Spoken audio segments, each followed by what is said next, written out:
welcome to my YouTube channel.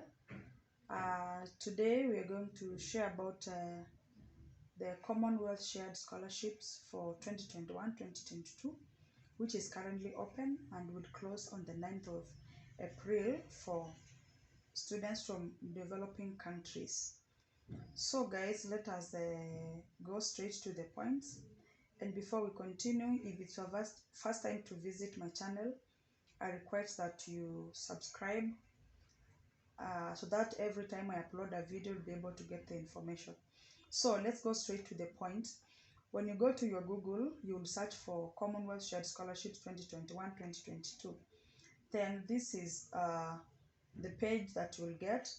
Then we go to, let us go direct to these are the countries that are eligible to apply. If you are from these countries, you'll be able to see them from Bangladesh, Cameroon, Eswatini, Ghana, Gambia, India, Kenya, Kiribati, Lesotho, and all that. You'll be able to read from your screen. Then, what does this scholarship offer? The scholarship offers, the scholarship offers, it offers airfare from your country to and from the UK, tuition fees, living allowance, warm clothing allowance, thesis grant. There's also study travel grant towards the cost of studying, related travel within the UK or overseas, excess baggage allowance, reimbursement of the cost of mandatory TB. If you want to go to study to the UK, you have to take a TB test. So this scholarship will also refund you for any of the costs that you will have incurred for the TB cost or a test. Then there is also, if you are widowed, divorced, or a single parent, child allowance of £478 per month will also be given to you. Then we ask ourselves,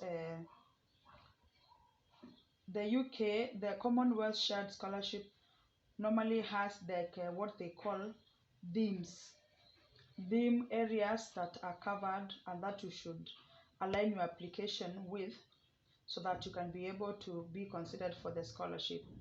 So this year they have given 6 themes. One of them is science and technology for development, strengthening health system and capacity, promoting global prosperity, strengthening global peace, security and governance, strengthening resilience and response to crisis, access, inclusion and opportunity. So guys, let us go to the selection process. So you find that the selection is normally done by the university, and then they recommend the names of the people they think are the best candidates. They forward their names to the Commonwealth Shared Scholarships team by May. Then the team will be able to make their final selection. Now the beauty of this scholarship is that you do not need to have an offer letter from the university. So after you apply for the scholarship is when the university now will contact you to tell you now that you should apply to the university. So you find that during the application portal, when you open, you'll be able to be asked, you'll find somewhere where you are asked to provide the universities that you will apply to. Though if you have the offer letter still, it's okay, but there's no that requirement. So then we go to the courses that you should apply for, because it's not for every course, but to find that they've given a large or a big list of courses that you can apply to, and most of them is what they consider to be thematic to the Commonwealth developing countries. So you'll find like water and sanitation for development, sustainability, energy, gender. The list is long, so you'll be able to see that which is applicable to you according to what you've studied in your in your bachelor's. Though that does not mean that you cannot change to something else. If you have studied something, for example, probably you've studied something like business administration, you can also do something, a different thing altogether, environmental change, water policy and all that. Most of the UK countries do not have that requirement that you must do a master's that is related to your bachelor's. Sorry for that. So then the list is long, as you can see, and I request that you get your own time, go through all these, and you see what is more applicable to you. After that, then we go to, there is a list. I wish we go straight to the scholarship website, the official website of the Commonwealth Shared Scholarships, so that we may be able to get all the information that we require. When you look here, this is the eligibility information, what is required for you to be eligible, the terms and conditions, the selection process. I think this is very important because this is what they consider to award the scholarship. So you find that they only have two requirements which are main. First is academic merit of the candidate, and the second one is the potential impact of the study on the development of the candidate's home country. After you've been awarded the scholarship and you've gone back to your home country, what impact are you going to bring to the community? Because it's not specifically about you, but about the impact that you bring to the community. Then we go to how to apply. I think this is very important. So how to apply, they've said that you must secure admission to your course in addition to applying for the shared scholarship. You must check with your chosen university for their specific advice on when to apply, admission requirements, and rules for applying. This is because there are some universities that require you to apply first, and other universities that require that you apply to the scholarship first, and then once they have evaluated, once the Commonwealth Shared Scholarship Committee has interest in you, or they feel that you can be their candidate, then they request you to apply to the university. So it's a responsibility of the applicant to go and check on the university to see what they require. Then the deadline for application is 9th of April 2021.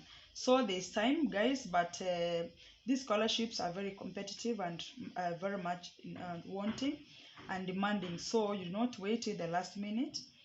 It's upon you to apply early in advance. Then after that, we go to the application portal. This is where, okay, before we go there, let's see what normally are the conditions. They are saying that you must prove citizenship or refugee status uploaded to the online application system, full transcripts for your bachelor's and also your certificate for the bachelor's, and you should also have your English certificate. If you do not have, probably you studied in English like in Kenya, what we normally do, you can request your university to write you a letter showing that your studies were administered in English, and that they can also and that the exams were also administered in English. Then they write you a letter with a university logo, then you can be able to apply. For those members applicants who are not whose documents are not in English, then they should also provide translation for easy and for ease of evaluation. Let's go to the online application portal. See how it looks like. This is how the portal looks like. You start by selecting your country. Sorry, if your country is not in the list, then you're not eligible. So let's start with a country like Kenya. Of course, that's my home country. We'll go to next. If you're a new student, this is where you start. If you've never applied, that is. Then if you had started to apply,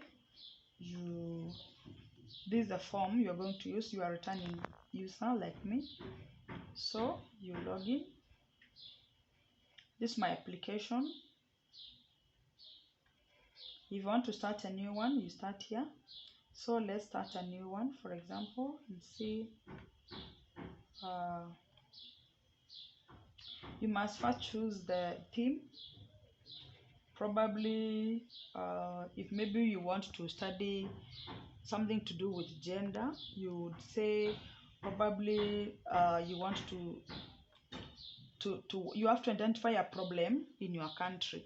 Probably the number of girls in your school, or in Kenya, the girls in schools are few in number as opposed to boys. So you want to see what you can do to ensure that there are more girls in school. So you can probably, the theme now will be something to do with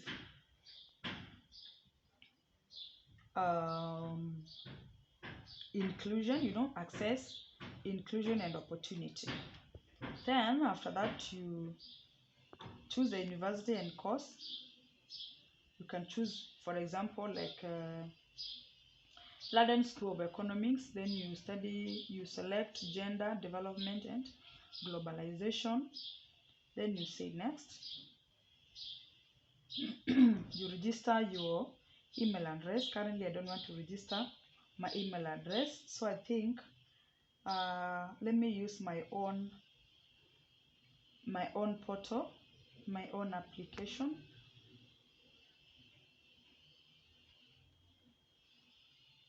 So that we will be able to go further, because I think with the one I had selected before, we may not be able to go further because of some logins that are required.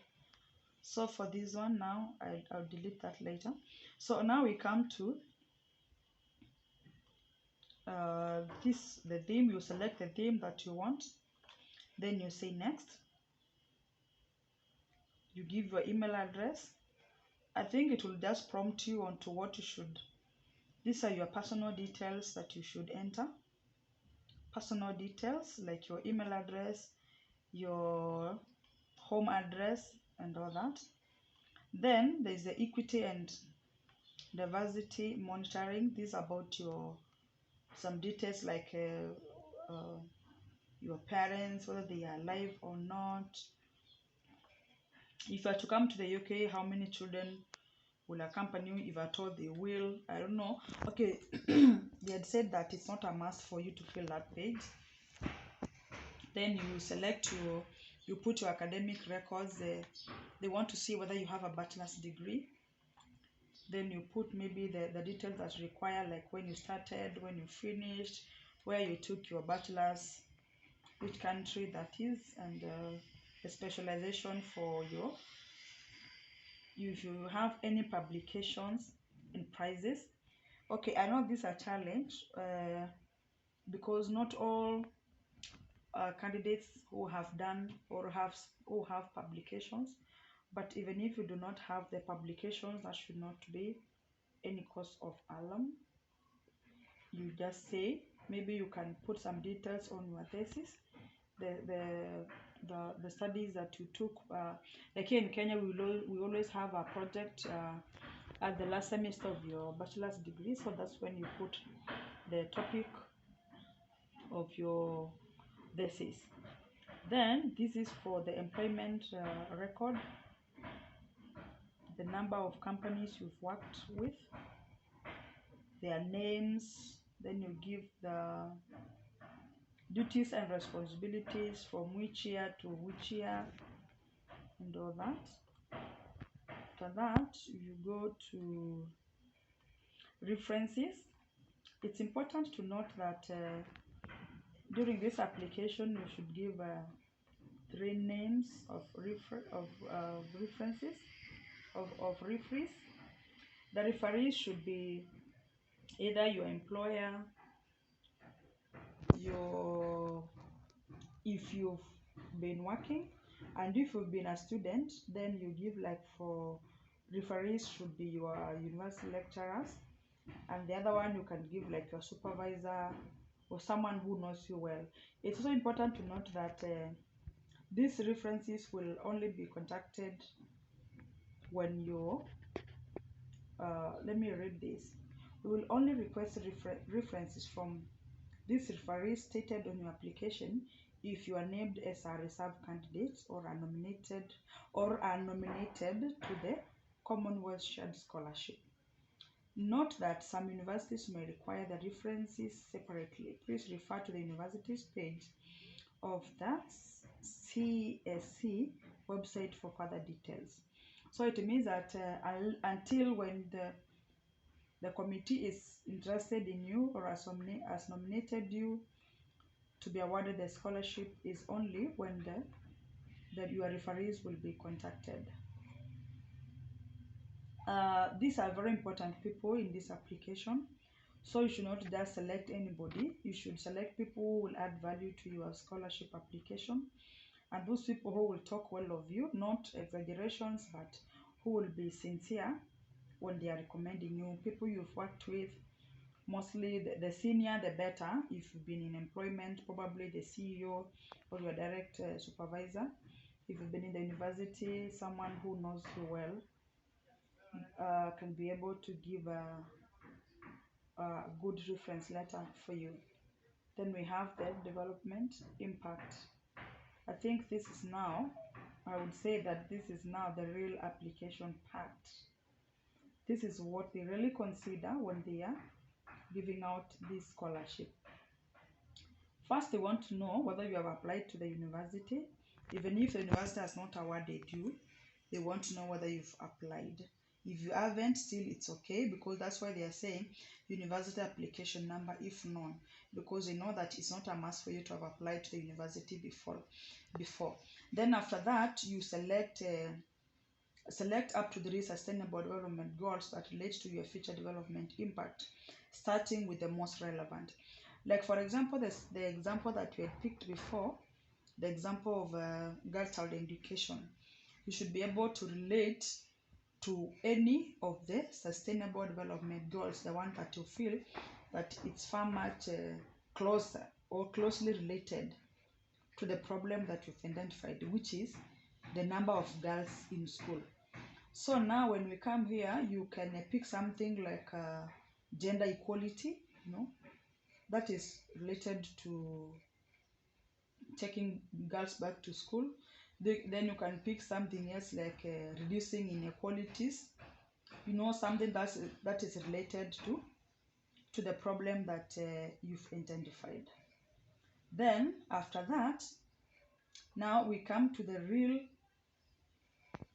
question. So for next time is when I will upload a video concerning how to answer these essay questions, because there are 11 of them, and I want to take you into deeper details on how you should apply and how you should answer these questions, because this is the most sensitive part and it is the most assessed part, which will show exactly which will determine whether you will be awarded this scholarship or not. So for now, let me stop it at there. Next time we will answer the first question, which will be how your proposed study relates to development issues at the global, national, and local level. The second one will be development issues connected to your chosen Commonwealth Shared Scholarship theme and the wider sector here. So thank you so much for your time. If you've not subscribed, kindly subscribe, press the bell so that every time I upload a video, you'll be able to get the information. Then at the bottom of this video, you'll get the link for you to get more details. Thank you.